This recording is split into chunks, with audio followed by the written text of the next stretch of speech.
So today we're outside Taronga Zoo in Sydney. Now Australia is known for its unique species of animals, so we're going to go in, meet the zookeeper, and he's going to show us Australia's Big Five. So this is Jeddah. She is a southern hairy-nosed wombat. Jeddah is about 12 years old.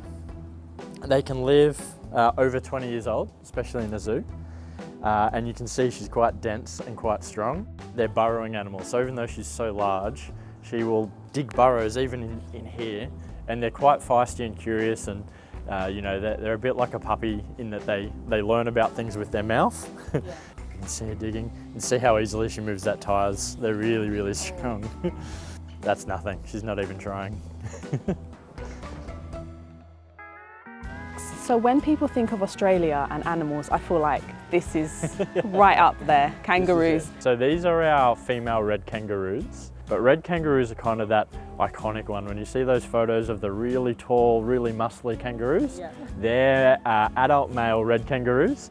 These are females, so they're a lot smaller, and they'll travel really long distances following rain so that they can get the fresh grass, and that's what those legs and those that hopping motion is for. It means they can cover really large distances really quickly, and it doesn't cost them much energy.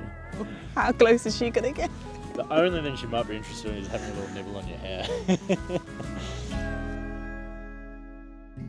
Koalas will sleep for up to 20 hours out of a 24-hour period, sometimes a little more, sometimes a little less. And when they're not sleeping, they're generally eating. So they eat only eucalyptus leaves by the time they're an adult.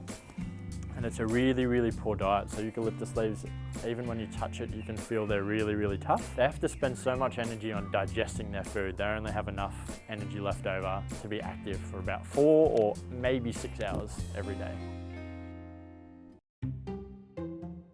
So this is a quokka, which you can see is a lot like a kangaroo in sort of their body shape and how they move around. But obviously they're smaller, whereas kangaroos are really fast, especially in a straight line. So quokkas are now only found on Rottnest Island off the coast of Perth, and then in really small patches of habitat in Western Australia. And quokkas, because they're quite small, are a perfect prey size for cats and foxes. So unfortunately they've been really impacted by those species. Well, this is Pep, she's 8 years old, so she's a fully grown adult female. Definitely well into middle age. Nice one. There's a really, really young echidna. So when I came in, I thought the quills were quite dangerous, but you tell me they're just hair. I mean, it's modified hair, yeah. So they're made out of keratin, the same material as our fingernails or our hair. And they are defensive, so if a predator was to try and bite an echidna, or if they felt threatened, they'll dig down into the ground so that only those quills are exposed. And then if the predator's trying to bite or grab them, it's painful enough to stop the predator and protect them, but the echidnas can't shoot the quills out or anything like that. Do you want a pat? Not after what you told me.